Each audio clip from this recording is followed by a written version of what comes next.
ரொம்ப குறைவாக வேலைக்கு ஆள்கள் எடுக்கப்பட்டது 2021 2026 வரை ஆண்டுகளில். சப்ஸ்டேஷன்ஸ் இன்ஸ்டால் பண்ணப்பட்டது 122 சப்ஸ்டேஷன் தான் இருக்கிறதுல எல்லா ஆண்டுகளையும் விட குறைவானது. அந்த டிரான்ஸ்ஃபார்மர்ஸ் 50 டிரான்ஸ்ஃபார்மர் தான். பவர் டிரான்ஸ்ஃபார்மர்ஸ் 400 டிரான்ஸ்ஃபார்மர் தான் இன்ஸ்டால் பண்ணிருக்கு. அதே நேரத்தில் டிஸ்ட்ரிபியூஷன் டிரான்ஸ்ஃபார்மர் 99,000 லைன்ஸையும் பார்த்துக்கோங்க. ரெவன்யூவும் அந்த கம்பேரிசன் இருக்கு. ஸோ ரெவன்யூ கம்பேரிசன் அது எப்படின்னா கடைசியாக அந்த டென்யூர் இருக்க ஆண்டுகள், அது 2005 2006 கடைசியாக அந்த ஆண்டில் வந்த ரெவன்யூ வந்து 14,000 கோடி, எக்ஸ்பெண்டிச்சர் 15,000 கோடி. ஸோ அதோடைய சர்ப்ளஸ், அதாவது கேப் வந்து மைனஸ், அதோடைய அந்த ஆண்டுக்கான நம்மளுடைய கடன் வந்து 2,831 கோடி. அந்த கடைசி ஆண்டு மட்டும் பார்த்துருக்கோம். ஏன்னா அந்த ஒரு ஆண்டுன்னு பார்த்தா தான் நமக்கு அந்த கம்பேரிசன் தெரியும். 5 ஆண்டுகளுக்கு உள்ள இருக்கணும் அந்த கம்பேரிசன் தெரியாததுனால இது மட்டும் ஆண்டில் போட்டிருக்கோம். மேலே இருக்கிறது வந்து மொத்தம் அந்த டென்யூருக்கு போட்டிருக்கு. ஸோ அதில் பார்த்தீங்கன்னா 2025 2026 வரைக்கும் நமக்கான டோட்டல் ரெவன்யூ வந்து 1,23,000 கோடியாக உயர்ந்திருக்குது. அது கடந்த முந்தைய ஆட்சி காலத்திலிருந்து பார்த்தீங்கன்னா எவ்வளோ தூரம் உயர்ந்திருக்குன்னு பார்க்குறோம். எவ்வளோ தூரம் எக்ஸ்பெண்டிச்சரும் செலவினங்களும், அதாவது நீங்கள் ஒரு டேரிஃப் இன்க்ரீஸ் பண்ணுறோம், அந்த டேரிஃப் இன்க்ரீஸ் பண்ணுற பெனிஃபிட்டை மக்களும் அனுபவிக்கல, டிஎன்இபி அனுபவிக்கல. யார் அனுபவிச்சாங்கன்னா அந்த 3 அமைச்சரை தான் கேட்கணும்.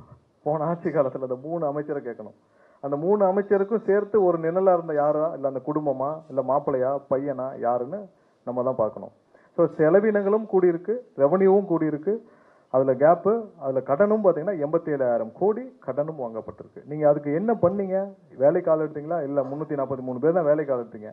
சப்ஸ்டேஷன்ஸ் என்ன பண்ணிருக்கீங்க? 122 சப்ஸ்டேஷன் தான் பண்ணியிருக்கீங்க. எவ்வளோ கொள்முதல் பண்ணிருக்கீங்க? என்ன வந்த கொள்முதலில் நீங்கள் என்ன பண்ணீங்கன்னு எல்லாம் தெரியும். டிரான்ஸ்ஃபார்மரில் 99,000 டிரான்ஸ்ஃபார்மரில் 44,000 டிரான்ஸ்ஃபார்மருக்கு ஏற்கனவே சிபிஐ வழக்கு தொடுத்திருக்கு. நீங்கள் அங்கே 1,400 கோடிக்கு வாங்கின டிரான்ஸ்ஃபார்மரில் 397 கோடி ரூபாய் நீங்கள் முறைகேடு செய்ததாக, அரசுக்கு இழப்பு ஏற்பட்டதாக அந்த ஒரு டிரான்ஸ்ஃபார்மர் ப்ரொக்யூர்மெண்ட்டில் மட்டும் உங்களுக்கு கம்ப்ளைண்ட் இருக்குது. ஸோ மற்றதே நீங்கள் எந்த லட்சத்தில் வாங்கினீங்கன்னு கேட்டது தான் அவர்கள் வந்து புரிய வேண்டிய விதத்தில் அவர்களுக்கு புரிய வேண்டும். ஏன்னா இவர்கள் எல்லா விஷயத்தையும் இவ்வளோ இன்க்ரீஸ் இருந்தும், இவ்வளோ டேரிஃப் இன்க்ரீஸ் இருந்தோம், இன்னைக்கு ஒவ்வொரு நாளும் பொதுமக்களும் எம்எஸ்எம்இ செக்டார்ஸு தொழில்துறையினரும் படுற கஷ்டம் எல்லாம் இந்த டிஎன்இபியோடைய நம்மளுடைய டேரிஃப் இன்க்ரீஸ் மூலிமா தான். ஏன்னா தொழில்துறை எல்லாருக்கும் பெரிய கஷ்டம் டேரிஃப் இன்க்ரீஸ் ஆயிடுச்சு. அவங்களுக்கு ஒவ்வொரு நாளும் நிறைய கைத்தறிகள், விசைத்தறிகள், இவங்க தொழிற்கூடங்கள், எம்எஸ்எம்இ செக்டார்ஸ் எல்லாரும் படுற பெரிய துயரம். எனக்கு தெரிஞ்சு பல ஆயிரக்கணக்கான எம்எஸ்எம்இ செக்டார்ஸ் வந்து க்ளோஸ் பண்ணதுக்கு முக்கிய காரணம் நம்மளுடைய டேரிஃப் இவ்வளோ ஹைக் ஆனது காரணம். ஏன்னா அவங்களுக்கு டேரிஃப், கமர்ஷியல் டேரிஃப் எவ்வளோன்னு அவங்களால சொல்ல முடியாது. ஏன்னா இவங்க போட்ட ப்ராசஸில் ஒவ்வொரு ஆண்டும் இன்க்ரீஸ் பண்ணுற மாதிரியான டேரிஃப் ப்ராசஸில் கொண்டு வந்துட்டாங்க. ஸோ ஒவ்வொரு ஆண்டும் பார்த்தீங்கன்னா இன்க்ரீஸ் ஆகும். அதை இந்த ஆண்டு செய்ய போவதில்லை. அது தெளிவாக குறிப்பிட்டுக்கிறோம். இந்த ஆண்டு டேரிஃப் ஹைக் இல்லை, அதற்கான கையெழுத்துகள் போட போகிறது இல்லை. இதை போன வருஷமே செஞ்சுருக்கலாம், அதுக்கு முந்தின வருஷம் செஞ்சுருக்கலாம். யார் மேலேயாவது பழிய போடுறது.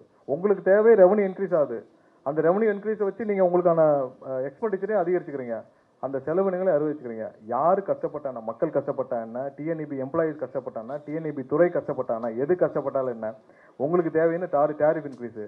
போன வருஷமே இவர்கள் அந்த டேரிஃப் நாங்கள் செஞ்சிருக்கோம். முதல்வர் அண்ணன் விஜய் தலைமையிலான அரசு இந்த வருஷம் டேரிஃப் ஹைக்கு பண்ண போகிறது. இது இந்த இன்க்ரீஸ் இருக்காது, அதற்கான அனௌன்ஸ் மட்டும் இப்போயே சேர்த்து சொல்லிடுறோம். ஸோ டேரிஃப் ஹைக் இருக்காது.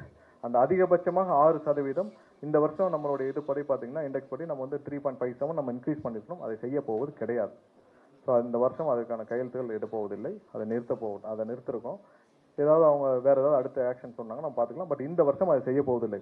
ஸோ இந்த மொத்த ஸ்லைட் இதில் நம்ம சொல்ல வந்த விஷயம், மக்களும் கஷ்டத்தில் இருந்தார்கள், தொழில்துறையும் கஷ்டத்தில் இருந்தது, அதே நேரத்தில் இந்த துறையும் டிஎன்இபி துறையும் கஷ்டத்தில் இருந்துச்சு.